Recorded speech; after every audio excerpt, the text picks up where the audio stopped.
Halo, para pendengar cerita haru. Bayangkan, seorang ibu meninggalkan tanah air, anak, dan suami tercinta, demi satu hal, menghidupi keluarga dari negeri seberang. Tapi apa jadinya, kalau uang hasil kerja kerasnya justru dipakai sang suami untuk berselingkuh?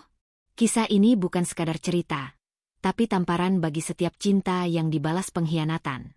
Jangan lupa like jika kamu pernah merasa dikhianati. Subscribe untuk terus mengikuti kisah-kisah nyata penuh air mata dan kekuatan perempuan. Dan tuliskan di kolom komentar, apa yang akan kamu lakukan jika jadi Sekar? Selamat menyaksikan. Suara gemericik air dari keran dapur kecil itu menjadi teman setia Sekar Ayuningrum setiap pagi. Di rumah besar majikannya di kota Taichung, Taiwan, Sekar memulai hari sebelum matahari naik, dengan tangan yang dingin namun hati yang hangat karena satu hal, demi Alvino. 7 bulan sudah ia meninggalkan tanah kelahirannya di Klaten, meninggalkan anak semata wayangnya dan suami yang katanya sedang mempersiapkan masa depan mereka. Di balik kesibukannya mencuci, menyapu, dan mengurus kakek majikannya yang sakit-sakitan, Sekar selalu menyempatkan diri untuk mengirim kabar dan uang ke kampung. Setiap tanggal 10, ia berdiri di depan mesin ATM dengan mata yang berkaca-kaca. Untuk sekolah Alvino, dan untuk rencana Bowo bangun rumah, bisiknya. Ia mempercayakan semuanya kepada suaminya, Wibowo Pranoto, atau yang lebih akrab ia panggil Bowo, laki-laki yang dulu membuatnya jatuh cinta lewat kesederhanaan dan janji akan masa depan bersama. Di ujung telepon, suara Bowo selalu terdengar datar, tapi tetap sopan. Iya, Sekar. Uangnya sudah aku ambil. Rencananya pekan depan aku mulai bersihkan lahan buat pondasi. Alvino juga baru beli buku pelajaran. Sekar diam, mencoba menelan rasa ragu yang menggelitik dadanya. Tapi ia buang jauh-jauh semua pikiran buruk. Ia percaya Bowo. Harus percaya. Karena jika tidak, untuk apa semua ini ia jalani? Malam itu, di kamar kecil di lantai atas rumah majikan, Sekar duduk bersandar di dinding, memeluk jaket tipis yang ia bawa dari Indonesia. Ia menatap layar ponsel yang menampilkan foto Alvino, anak laki-laki berusia 7 tahun yang selalu tersenyum lebar walau giginya ompong. Ibu janji, nak, ibu kumpulin uang supaya kita bisa tinggal di rumah sendiri. Gak numpang lagi. Tiba-tiba ponselnya bergetar. Pesan masuk dari Bowo. Malam ini nggak bisa video call ya? Aku kecapean. Sekar menggigit bibir. Itu pesan keempat dalam seminggu yang berisi alasan berbeda. Tapi ia hanya menjawab singkat. Iya, jaga kesehatan ya. Lalu ia menatap langit-langit. Langit-langit yang asing, tapi kini menjadi saksi betapa keras ia berjuang. Di luar, angin musim gugur bertiup pelan, membawa aroma tanah yang berbeda dari kampung halamannya. Tapi perjuangan seorang ibu tidak kenal tempat. Ia hanya tahu satu arah, ke depan. Dan Sekar belum tahu bahwa di tanah tempat ia titipkan cinta, ada rahasia yang mulai tumbuh diam-diam. Minggu siang di Taiwan biasanya jadi momen paling dinanti Sekar. Itu adalah hari liburnya. Hari di mana ia bisa duduk santai di taman kota, menelepon keluarga, dan menulis catatan kecil di buku harian yang selalu ia bawa. Tapi siang itu, momen damai berubah menjadi dentuman di dada. Assalamualaikum, Sekar, ini aku, Juwariah. Suara pelan itu muncul dari ujung telepon. Juwariah adalah tetangganya di kampung. Orang yang dulu sering numpang masak di dapur rumah Sekar sebelum pindah ke kota. Sekar tersenyum kecil. Waalaikumsalam, Mbak. Wah, jarang-jarang nih nelpon. Ada apa ya? Hening sejenak. Lalu suara Juwariah terdengar berat. Aku minta maaf sebelumnya. Tapi aku rasa kamu harus tahu. Tadi pagi aku lihat Bowo di pasar kota. Dia bareng seorang perempuan muda, bukan cuma belanja biasa, Sekar. Mereka kelihatan terlalu dekat. Jantung Sekar berdegup kencang. Perempuan siapa, Mbak? Aku nggak kenal, tapi dia pakai kemeja motif dan rok span. Naik motor bareng Bowo. Mereka sempat berhenti di toko emas.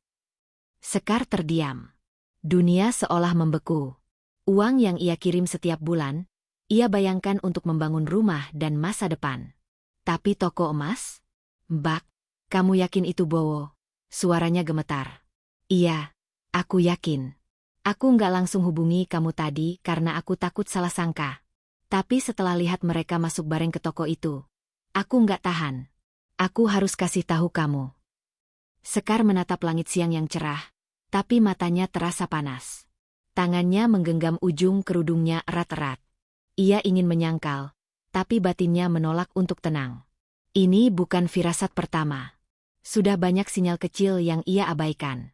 Beberapa hari lalu, Alvino sempat bercerita. "Ibu, kemarin ada tante yang anterin aku pulang dari les. Katanya temannya ayah."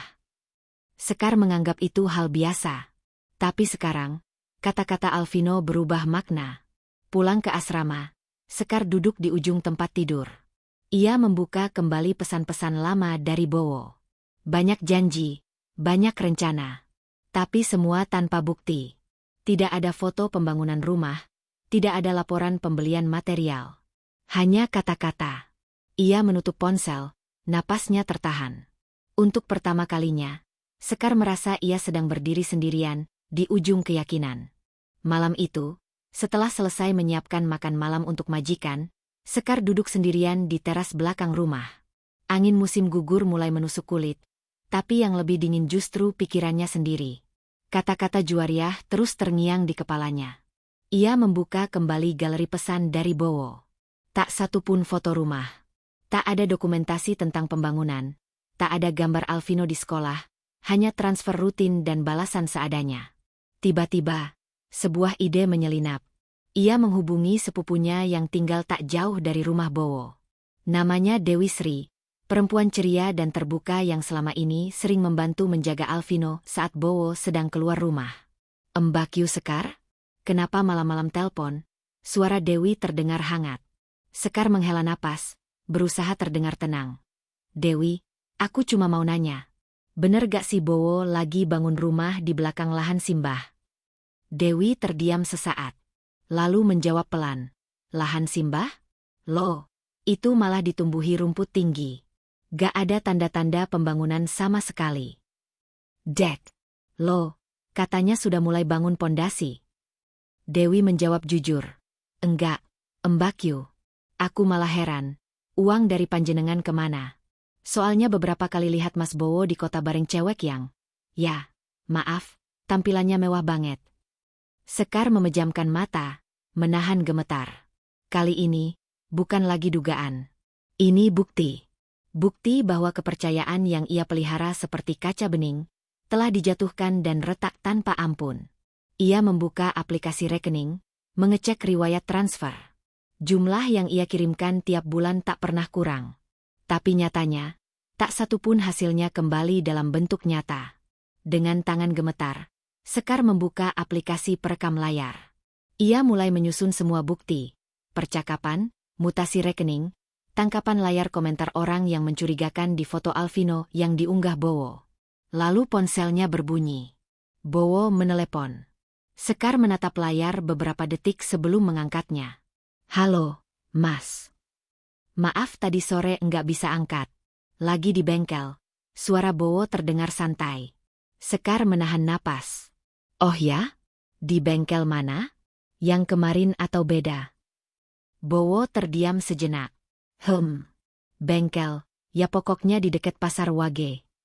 Sekar menggigit bibir. Itu nama pasar yang disebut Juwariah. Ia hanya menjawab datar. "Iya Mas, jaga kesehatan ya." Setelah panggilan selesai, Sekar menghapus air matanya. Ia tahu, ini baru awal. Tapi dia sudah siap. Bukan untuk menyerang, tapi untuk menyelamatkan dirinya dan Alvino. Hari Minggu datang kembali. Tapi kali ini, Sekar tak pergi ke taman. Ia duduk di pojok dapur, memeluk lutut sambil menatap layar ponsel yang menyala redup. Ada satu foto yang membuat perutnya mual.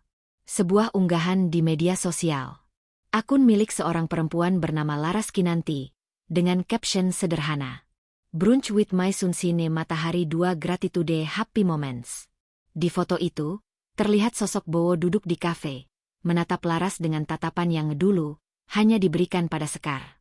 Pipi Laras merona, bibirnya tersenyum, tangannya menggenggam tangan Bowo dengan lembut.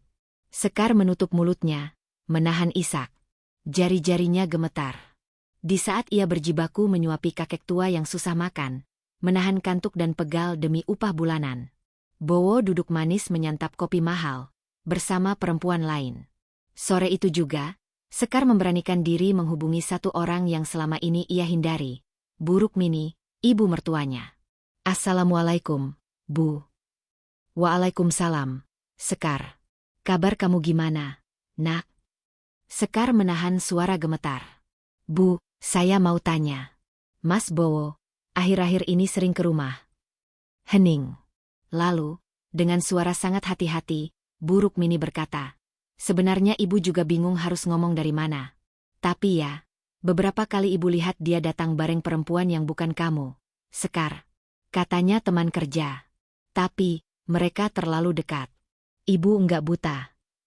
Sekar menarik napas panjang. "Ibu sudah pernah tegur dia?" tanyanya lirih. "Sudah. Tapi dia cuma jawab pendek. Katanya jangan ikut campur." "Sekar, ibu minta maaf. Ibu enggak tahu harus ngapain. Ibu juga sakit hati." Air mata Sekar jatuh.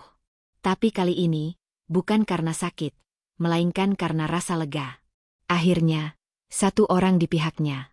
Satu suara yang membenarkan bahwa ia tidak berhalusinasi. Setelah menutup telepon, Sekar berdiri. Ia melihat ke arah jendela. Langit mulai gelap, lampu-lampu rumah tetangga mulai menyala. Tapi di hati Sekar, cahaya justru baru mulai tumbuh. Kecil, tapi nyata. Ia menyeka air mata. Kemudian duduk dan mulai menulis surat. Surat untuk Alvino. "Nak, jika suatu hari nanti kamu membaca ini, ketahuilah, ibu pergi bukan karena tak sayang. Tapi karena cinta ibu terlalu besar. Sampai-sampai ibu rela terluka untuk membuat kamu tetap tersenyum." Ia tahu, badai masih jauh dari reda. Tapi ia juga sadar, kini ia sudah tak sendirian. Kebenaran mulai menampakkan wajahnya. Angin malam menerpa jendela kamar Sekar saat ia duduk memandangi ponsel di tangannya. Kali ini, ia tidak lagi ingin menangis. Tidak lagi ingin bersabar. Ada luka yang terlalu dalam untuk dibalut dengan kata sabar. Ia membuka aplikasi perpesanan. Mencari nama yang selama ini ada di daftar teratas. Bowo. Lalu mulai mengetik. "Mas, aku ingin lihat foto rumah yang katanya sedang dibangun. Tolong kirimkan gambar pondasi, atau apapun yang menunjukkan progres. Aku juga ingin tahu bukti biaya sekolah Alvino. Kapan terakhir kamu bayar uang sekolahnya?" Pesan dikirim. Sekar menatapnya, jantung berdegup cepat. Tak sampai 5 menit, tanda terbaca muncul. Tapi tidak ada balasan. Setengah jam. 1 jam. Akhirnya, balasan datang. "Sekar, kamu kenapa jadi banyak tanya gini? Aku capek, baru pulang kerja.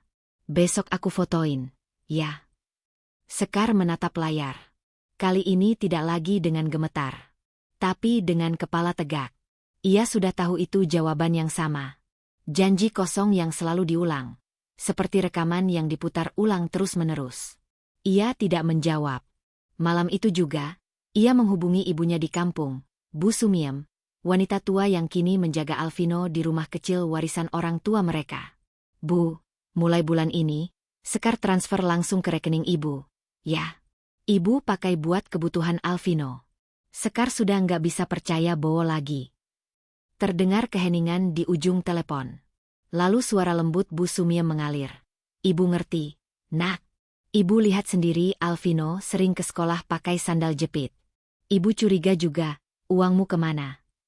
Sekar menarik napas dalam-dalam. Ini bukan keputusan mudah. Tapi sudah waktunya. Terlalu lama ia menunggu bukti. Terlalu lama ia membiarkan harapan hidup hanya dalam bentuk janji. Esok paginya, Sekar membuka aplikasi bank. Ia menghapus nama Wibowo Pranoto dari daftar transfer otomatis. Tangannya tidak gemetar. Tidak ragu.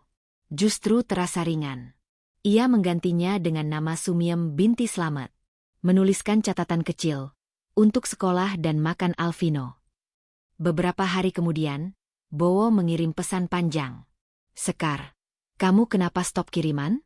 Aku lagi butuh dana buat beli semen. Kamu pikir aku main-main, ya? Aku kerja keras juga di sini. Kamu jangan egois. Sekar membalas pendek. Mas, aku sudah cukup sabar. Uang selama ini kemana?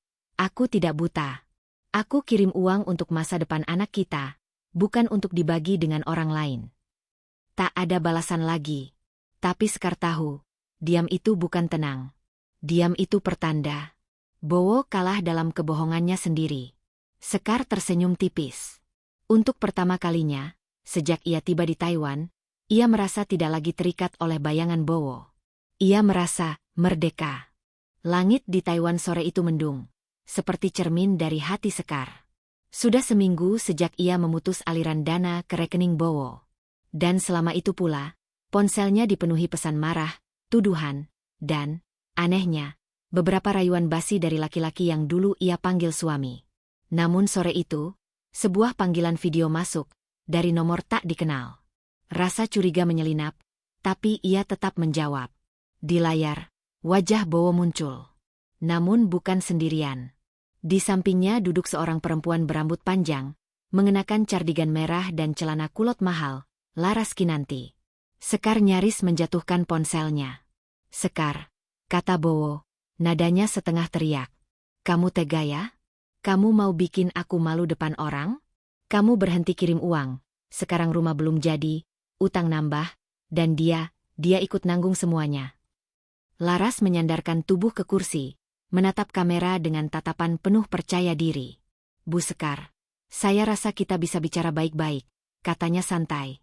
Saya ini hanya menemani Mas Bowo di masa sulitnya. Kalau kamu benar-benar sayang, kenapa kamu tega tinggalin dia bertahun-tahun? Sekar menarik napas dalam, menahan gejolak yang mendidih di dadanya. Tapi kemudian ia tersenyum. Senyum yang sudah tidak getir, tapi penuh keputusan. Laras, kamu tahu nggak, berapa kilo beras yang bisa dibeli dari uang yang aku kirim tiap bulan? Berapa lembar seragam sekolah? Berapa banyak tangis anakku yang harus aku peluk lewat layar ponsel karena ibunya jauh? Suaranya tajam, tapi tenang. Kamu tahu nggak? Waktu aku ngelap muntahan majikan yang lumpuh, aku selalu bilang dalam hati, ini semua buat anakku. Bukan buat tas bermerek yang kamu pakai hari ini. Laras tercekat. Bowo membelalakan mata, kehilangan kata-kata. Tapi kamu salah paham, Sekar. Bowo mulai panik. Aku enggak pernah niat ninggalin kamu. Laras cuma teman ngobrol. Dia yang bantu cari proyek. Sekar tertawa pelan. Proyek? Proyek apa? Proyek menghancurkan rumah tangga orang? Aku sudah dapat semua buktinya. Foto, struk, bahkan video kamu masuk hotel bareng. Laras langsung berdiri, menatap Bowo penuh kemarahan. Kamu bilang dia enggak punya bukti. Kamu bohongin aku juga. Panggilan terputus tiba-tiba. Sekar memandangi layar yang kosong. Detik itu juga, ia tahu, semuanya sudah pecah. Tak ada lagi yang bisa dibenarkan. Malam itu, hujan turun di luar jendela apartemen majikannya. Tapi bukan hujan yang menakutkan, melainkan seperti penanda bahwa api pengkhianatan sudah padam. Dan dari sisa bara itu, Sekar berdiri. Utuh. Sendiri. Tapi lebih kuat dari sebelumnya. Beberapa hari setelah panggilan terakhir itu, Sekar tidak lagi menoleh ke belakang. Ia menyibukkan diri dengan bekerja, menabung, dan mengurus dokumen penting. Pagi itu, ia duduk di ruang tamu kecil rumah majikan sambil menandatangani surat-surat dari pengacara di Indonesia, Pak Wiryawan, yang sudah membantu mempersiapkan proses perceraian. Saya sudah mengirimkan surat panggilan ke alamat Mas Bowo, kata Pak Wiryawan dalam panggilan video. Kalau dia tidak datang di sidang pertama, proses tetap berjalan.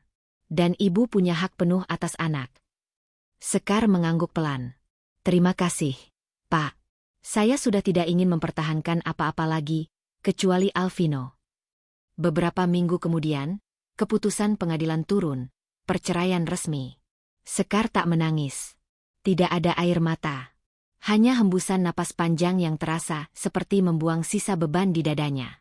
Dan sebagai hadiah atas luka yang ia telan selama bertahun-tahun, semesta mengizinkan sebuah kebahagiaan kecil menghampirinya. Namanya Bagus Pamungkas, pria sesama TKI, sederhana, santun, dan selalu hadir saat Sekar nyaris tumbang. Mereka pertama kali bertemu di acara komunitas TKW dan sejak itu, Bagus tak pernah berhenti bertanya, "Sekar butuh bantuan apa hari ini?" Tapi Sekar tahu, luka di dadanya belum kering. Ia belum siap mencinta, belum siap membuka pintu. Sampai suatu sore, ketika Alvino mengirimkan pesan suara dari Indonesia.